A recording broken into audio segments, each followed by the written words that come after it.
Maya stared intently at the melting ice cubes in her untouched martini as another couple glided past her small corner table, their fingers intertwined under the warm light.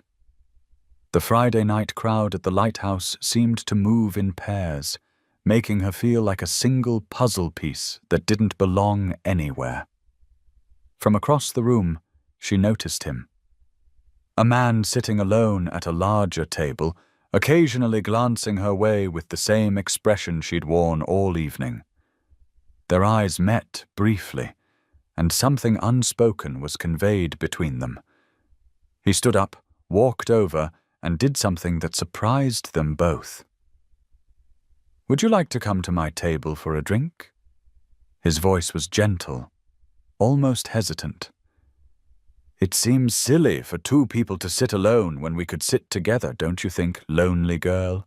Maya looked up at this stranger with kind eyes and a slightly nervous smile, and for reasons she couldn't explain. Perhaps it was the sincerity in his voice, or the way he didn't try to appear suave. She heard herself agreeing. What neither of them knew was that this simple invitation would change everything they thought they knew about trust, love, and the price of honesty. "I'm Ethan," he said, pulling out her chair. "And I have a feeling this might be exactly what we both need." The man who introduced himself as Ethan Brooks had been watching Maya Reynolds for 3 weeks, though she would never know it. He knew she ordered her coffee black with 1 sugar at Harbor Cafe every Tuesday morning. He knew she walked the pier at sunset, feeding seagulls with day-old bread. Most importantly, he knew she owned 50 acres of prime oceanfront property in Mendocino worth $15 million to Harrison Resort Development. What Ethan hadn't expected was how genuine her laugh would sound when she finally relaxed, or how her eyes would light up when she talked about things she loved. As they settled at his larger table, sharing stories and discovering an easy rhythm of conversation, he found himself forgetting the carefully rehearsed backstory about managing the Lighthouse Bar. "I grew up in a small coastal town," Maya was saying, swirling her fresh drink.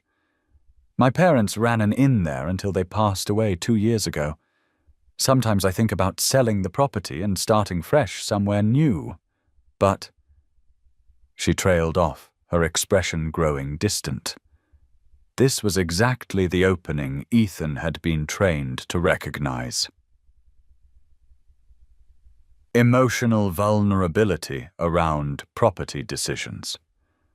Harrison's psychological profile had predicted this moment perfectly. All he had to do was express understanding, maybe share a fabricated story about his own difficult choices, and begin planting seeds about the healing power of new beginnings.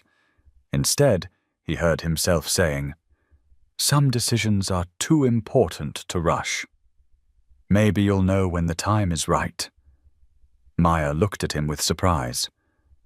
"Most people tell me I should just rip the Band-Aid off and move on. Most people don't understand what it means to lose your last connection to the people who shaped you." Ethan replied, thinking of his own parents who had died when his son Lucas was 3, leaving nothing but medical debt and memories. They talked until the bar began emptying around them. Maya spoke about growing up at the Sea Rose Inn, helping her mother tend gardens and her father repair dock pilings. Ethan found himself sharing real stories about Lucas, his 8-year-old son who was staying with Ethan's sister while he worked this assignment. Lucas, whose congenital heart defect required surgery that insurance wouldn't fully cover. Lucas, who was the reason Ethan had taken this morally questionable job in the first place. "He sounds wonderful," Maya said when Ethan showed her a photo on his phone. "Being a single parent must be challenging." "It is, but he's worth every sacrifice," Ethan replied, meaning every word.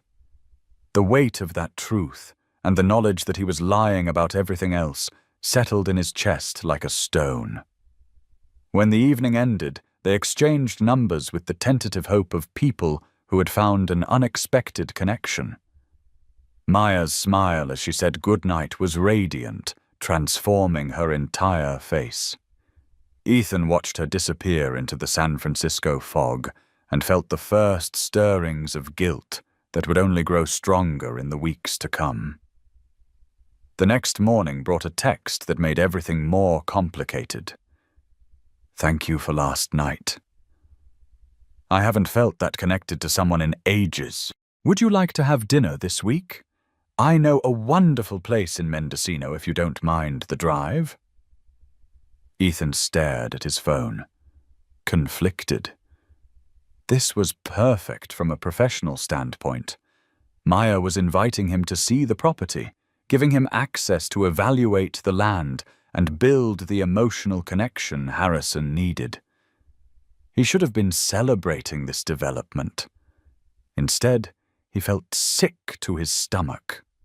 3 days later, Ethan found himself driving north on Highway 1 toward Mendocino, Lucas's car seat visible in his rearview mirror as a constant reminder of why he was doing this. The medical bills were mounting daily, and Lucas needed surgery soon. The commission from this deal would cover the procedure and leave enough for his son's future.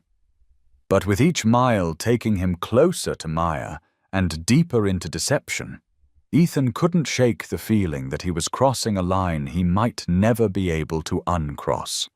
The Sea Rose Inn was everything the satellite photos hadn't captured. A Victorian masterpiece perched on dramatic cliffs, surrounded by gardens that seemed to blend seamlessly into the wild coastal landscape. Maya met him at the front entrance, her face glowing with pride as she led him through the property her parents had spent 30 years building. "It's incredible," Ethan said, meaning it completely. "I can see why you struggle with the idea of selling. Some days I think I'm being foolish, trying to maintain something this big on my own." Maya replied, stopping beside a rose garden that was clearly her mother's handiwork. "Other days I can't imagine letting it go." They had dinner at a small restaurant in town where Maya was greeted like family by the waitstaff and half the patrons. She introduced Ethan simply as a friend from the city, but the curious glances from locals suggested Maya rarely brought men to dinner in Mendocino. "You're practically a celebrity here," Ethan observed. "Small-town life," Maya said with a slight blush. "Everyone knows everyone, and they all have opinions about what I should do with the inn." "What do you think you should do?" Maya was quiet for a long moment, folding and refolding her napkin. "I think I'm scared. Scared of letting go, scared of holding on, scared of making the wrong choice." Ethan reached across the table and covered her hand with his, intending it as a comforting gesture. But the moment their skin touched, he felt something electric that had nothing to do with professional manipulation. Maya's eyes widened, suggesting she felt it too. "Fear isn't always bad," he said softly. "Sometimes it's just love wearing a different mask." The words surprised them both. This was the moment when Harrison's training said he should begin his subtle pitch about new beginnings and financial freedom. Instead, Ethan found himself wanting to protect Maya from exactly that kind of manipulation. After dinner, they walked the coastal bluffs as the sun set over the Pacific.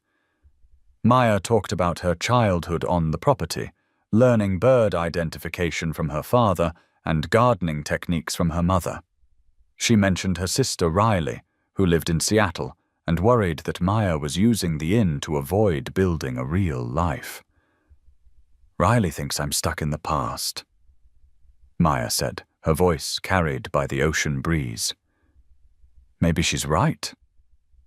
Or maybe you're the only one who understands what this place really means," Ethan replied. They stood in comfortable silence, watching waves crash against the rocks below. This was when Ethan should have started planting seeds about resort development and investment opportunities. This was when he should have begun the careful process of making Maya question her attachment to the property. Instead, he found himself genuinely enchanted by the woman beside him and horrified by his own deception. "Ethan," Maya said suddenly, "I want you to know that tonight has been special for me. I haven't felt this comfortable with someone in a very long time." Her honesty was like a knife to his chest. "Maya, there's something I should tell you." But before he could continue, Maya's phone rang with an urgent call from Riley. There had been a break-in at Maya's San Francisco apartment, and she needed to return immediately to meet with police. The moment for confession passed, swept away by the immediate crisis. As they hurried back to their cars, Ethan promised himself he would find another opportunity to come clean. He would find a way to extricate himself from this situation without betraying Maya's trust. But as he followed her taillights back toward the city, Ethan couldn't escape the growing certainty that he was in far deeper than he had ever intended to go. The break-in turned out to be minor, a few electronics stolen, some furniture overturned, nothing irreplaceable. But the incident seemed to reinforce Maya's growing sense that she was trying to juggle too many pieces of a life that no longer fit together properly. "Maybe this is a sign," she told Ethan as they sat in her apartment 3 days later, insurance paperwork spread across her coffee table. "Maybe I should simplify things, focus on what really matters." Ethan felt Harrison's deadline pressing down on him like a weight. The resort company expected progress reports, and he had been deflecting their questions for over a week. His son's medical situation was becoming more urgent, and the surgery couldn't wait much longer. "What would simplifying look like?" he asked carefully. "I don't know yet. But I keep thinking there has to be a better way to honor my parents' memory than drowning in maintenance costs and property taxes." This was the perfect opening. Ethan could suggest that selling to developers who would preserve the land's natural beauty might be exactly the kind of honoring Maya was looking for. He could paint a picture of environmental stewardship and community benefit that would make the sale feel like a gift rather than a loss. Instead, he found himself saying, "You don't have to figure it all out today. The right answer will become clear when you're ready to see it." Maya looked at him with such gratitude that Ethan felt physically ill. Here was this wonderful woman, trusting him completely, sharing her deepest fears and hopes, while he sat there lying about everything from his name to his profession to his reasons for being in her life. That night, alone in his apartment, Ethan made a decision. He would quit the Harrison job, forfeit the commission, and find another way to pay for Lucas's surgery. Somehow. Maybe he could take loans against his retirement fund, or start a crowdfunding campaign, or find experimental programs that might help. But the next morning brought news that changed everything. "Daddy, my chest hurts more than before," Lucas said during their weekly video call.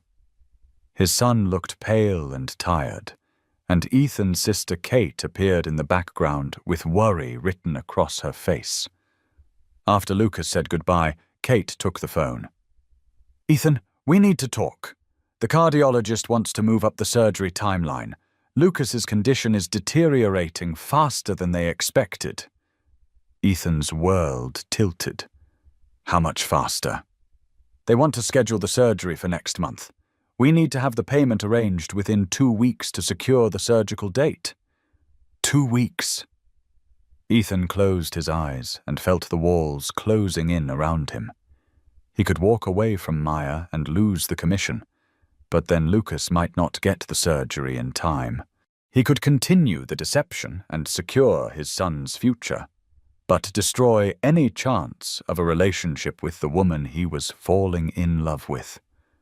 When he opened his eyes, Ethan Brooks, the conflicted man, was gone, replaced by the professional negotiator who had built a career by finding people's pressure points and exploiting them with surgical precision. He called Harrison Resort Development and requested an emergency meeting. "I need to accelerate the timeline," he told Harrison 2 hours later. "The property owner is becoming more motivated to sell due to some personal circumstances. If we move quickly, I think we can close this deal within the next 10 days. Harrison's eyes lit up with predatory interest. What kind of personal circumstances? "The kind that make people eager for quick cash solutions," Ethan replied, hating himself with every word. "I'll need the offer documents prepared immediately." That evening, Ethan drove back to Mendocino with a briefcase full of legal papers and a story about sudden job opportunities that would require him to relocate. He planned to mention a friend in real estate who had casually brought up the possibility of developers looking for coastal properties, suggest it might be worth exploring just to understand the market value.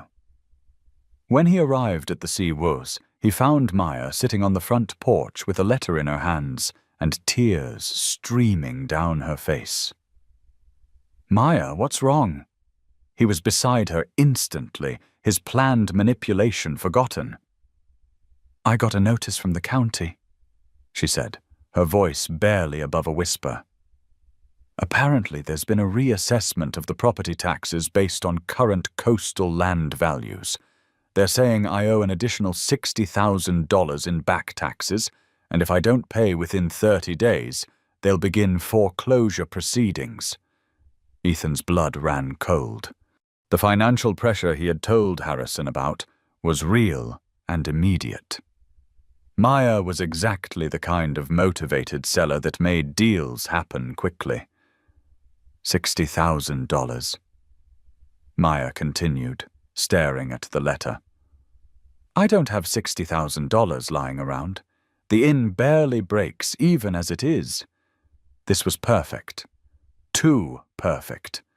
All Ethan had to do was present Harrison's offer as a solution to Maya's immediate crisis, frame it as a rescue rather than a manipulation. "Maya," he began, reaching for his briefcase.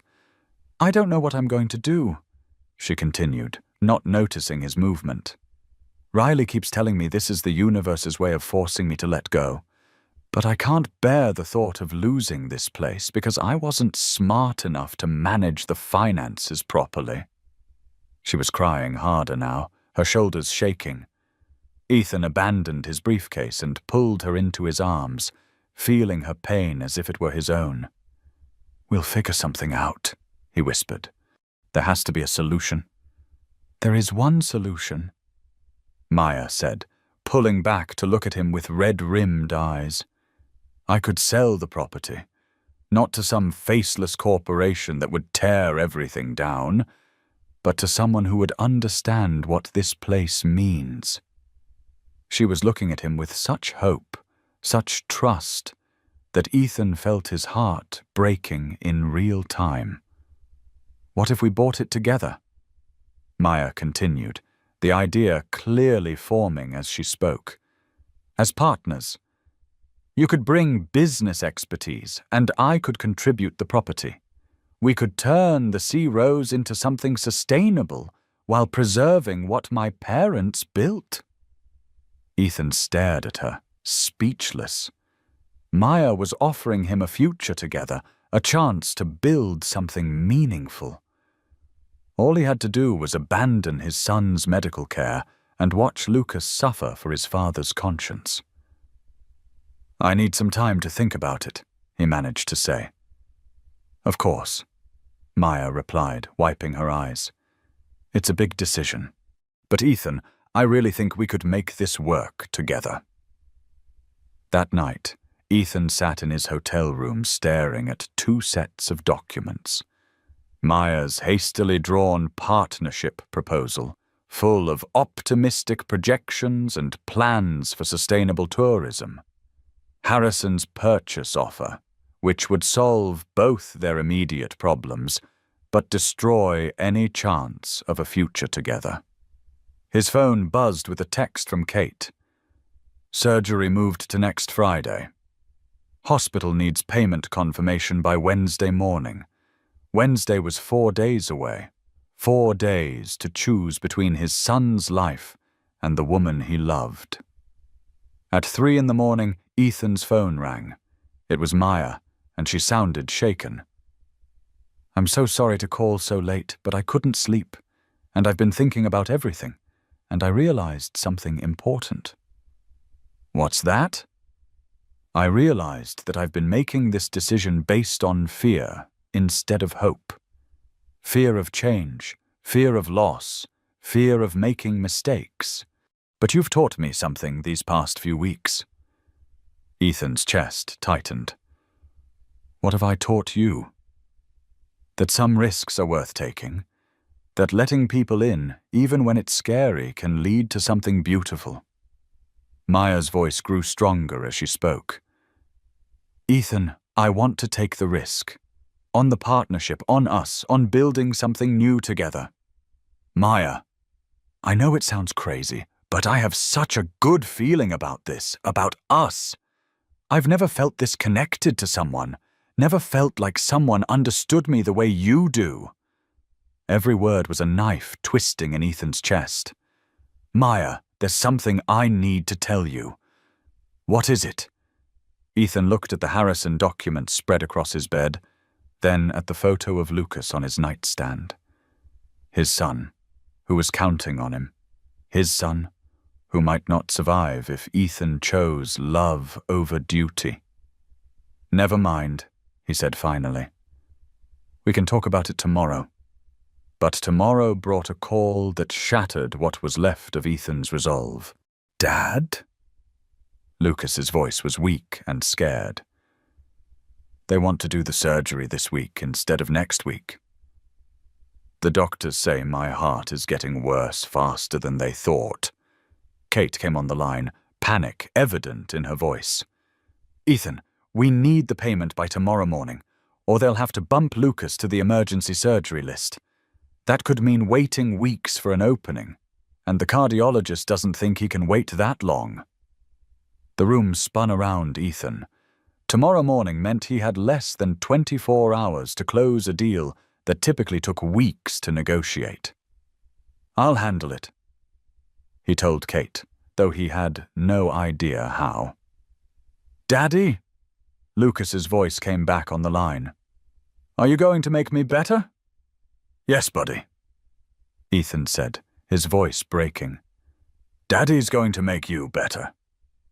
After he hung up, Ethan sat in the dark for a long time, weighing his son's life against Maya's trust.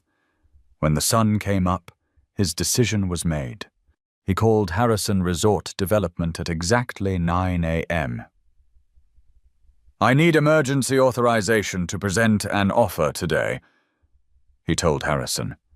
"The seller is in immediate financial distress and ready to close quickly. But we need to move now, or we'll lose the opportunity." "How immediate are we talking?" "Today. This morning. She needs cash fast enough to resolve a tax situation, and she's willing to accept a reduced offer for speed and certainty." Harrison was quiet for a moment, calculating. "What kind of reduced offer?" 12 million instead of 15. All cash, 30-day close. Done. I'll have the papers couriered to you within 2 hours.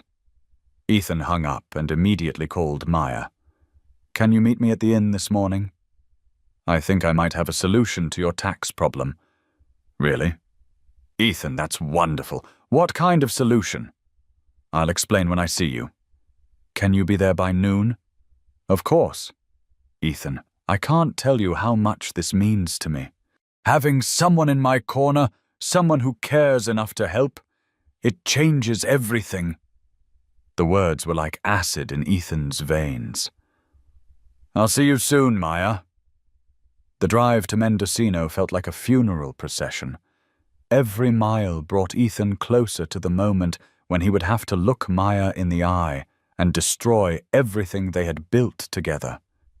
But every mile also brought him closer to saving his son's life. He found Maya in the inn's garden, humming while she tended to her mother's roses. She looked radiant in the morning sunlight, filled with hope and anticipation. When she saw him approaching with his briefcase, her face lit up with the kind of smile that could power cities. "Ethan!" "I've been thinking about what you said, and I have so many ideas for our partnership. I was up until 3 a.m. making plans and sketching layouts. I think we could—" "Maya, stop." The words came out harsher than he intended, causing her smile to falter. "I need to tell you something, and it's going to change everything between us." "What do you mean?" "You're scaring me." Ethan set his briefcase on the garden table and opened it, revealing the Harrison Resort development documents. Maya's eyes widened as she recognized the corporate letterhead. "I'm not who you think I am," he said, each word feeling like swallowing glass. "My name is Ethan Brooks, and I'm a real estate broker specializing in luxury property acquisitions. I was hired 5 weeks ago to convince you to sell this land to a resort development company." Maya's face went through a series of expressions: confusion, disbelief, and finally, devastating comprehension. "What are you saying?" "I'm saying our meeting at the lighthouse wasn't an accident. I've been watching you, learning your routines, figuring out how to approach you. I don't manage a bar. I'm not recently divorced. Everything you know about me is a lie." "Everything?" "Not everything. My son Lucas is real, and his medical condition is real. The surgery he needs, the financial pressure I'm under, that's all true. But Maya, I am so sorry.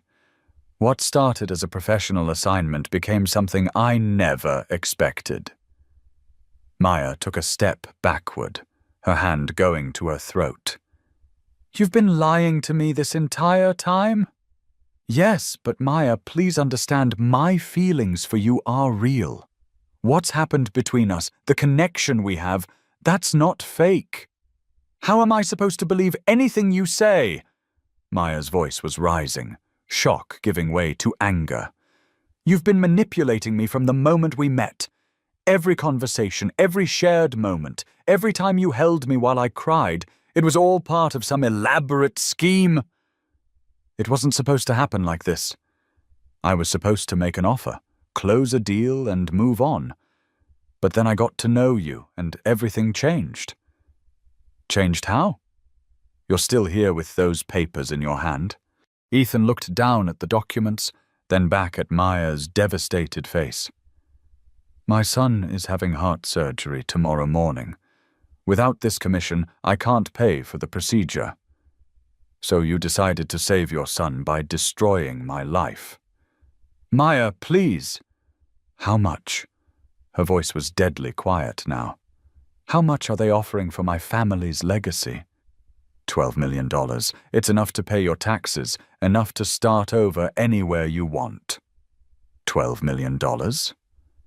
Maya repeated the number like it was a foreign language. "And your commission?" $240,000. $240,000 to betray someone who trusted you completely. Ethan couldn't deny it. "Yes?" Maya was quiet for a long time, staring at the documents that would erase 30 years of her parents' work. When she finally looked up, her eyes were completely empty. "Get out," she said quietly. "Maya, let me explain." "Get out!" The words exploded from her with such force that birds scattered from the nearby trees.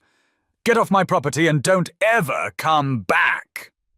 Ethan gathered the papers with shaking hands. "Maya, I know you hate me, But please consider the offer.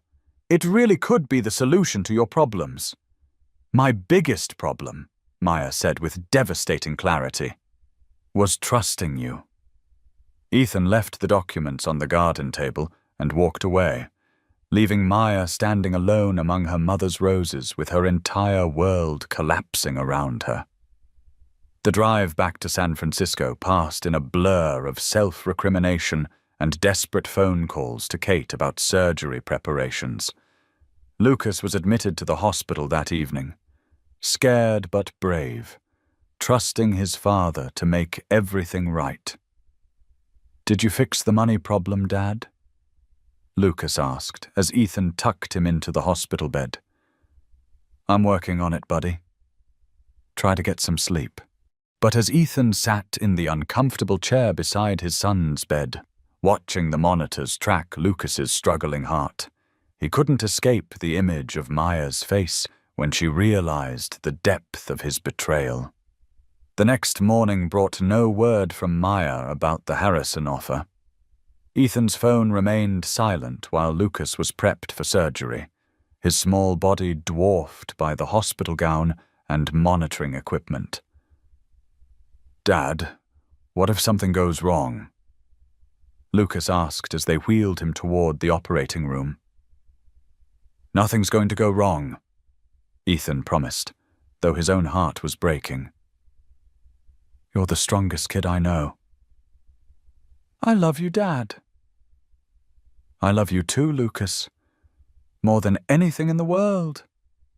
As the surgery doors closed behind his son, Ethan collapsed into a waiting room chair and finally allowed himself to cry. For Lucas's uncertain future, for Maya's broken trust, for the impossible choice that had torn his life apart. 6 hours later, the surgeon emerged with news that changed everything. "The surgery was a complete success, Doctor," Martinez announced. "We were able to repair the defect completely. Lucas is going to make a full recovery." Ethan felt his knees buckle with relief. "And the payment, the hospital needs, that's already been taken care of, Doctor," Martinez said with a puzzled expression. "An anonymous donor covered the entire cost of the surgery this morning. Someone made a substantial contribution to our pediatric cardiac fund, specifically designated for Lucas's care." Ethan stared at the doctor in shock. "Anonymous? The donation came through our foundation office. All I know is that it's enough to cover not just this surgery, but any follow-up care Lucas might need over the next several years." As Ethan sat beside Lucas's recovery bed, watching his son sleep peacefully for the first time in months, his phone buzzed with a message from an unknown number. "I hope Lucas's surgery went well. Some things are more important than money or property. Take care of your son." Ethan read through the message 3 times before the full implications sank in. Maya had somehow learned about Lucas's surgery and had used her own money, possibly money from accepting Harrison's offer, to pay for his son's medical care. She had saved Lucas's life, while her own world fell apart. 3 years passed before Ethan found the courage to return to the West Coast. Lucas had grown into a healthy, vibrant 11-year-old who played soccer and rode his bike for miles without getting winded. Ethan had left real estate entirely and now worked for a non-profit helping families navigate medical crises, finding meaning in work that helped others avoid the desperate choices he had once faced. "Dad, can we go somewhere fun for vacation this year?" Lucas asked one Saturday morning over breakfast. "Somewhere we've never been?" "Where did you have in mind?" "I don't know. Somewhere with good coffee and nice people. Maybe Portland? I heard they have cool bookstores there." Ethan looked at his son, struck by the random specificity of the suggestion. "Portland sounds good. Want to make it an adventure? We could find a nice little bed and breakfast instead of a regular hotel." That sounds perfect. 2 weeks later, they found themselves driving through the tree-lined streets of Portland's Pearl District, looking for the Riverside Inn that had gotten excellent reviews online. Lucas had his face pressed to the window, pointing out street art and food trucks with the enthusiasm of a kid seeing a new city for the first time. "There it is," Lucas announced, pointing to a charming Victorian house with a hand-painted sign and window boxes full of flowers. "Dad, it's perfect." Ethan pulled into the small parking area, his heart inexplicably racing. Something about the place felt familiar, though he was sure he'd never been to Portland before. They walked up the front steps together, Lucas chattering about all the things he wanted to do in the city, Ethan carrying their weekend bags, and feeling strangely nervous about what they might find inside. The front door opened before they could knock, and suddenly Ethan understood why the inn had felt so familiar. Maya stood in the doorway, older than he remembered, her hair shorter and streaked with silver, but with the same warm eyes and gentle smile that had captured his heart years ago. She was wearing a simple blue dress and an apron decorated with sunflowers, looking every bit the innkeeper she had always been meant to be. For a moment, none of them spoke.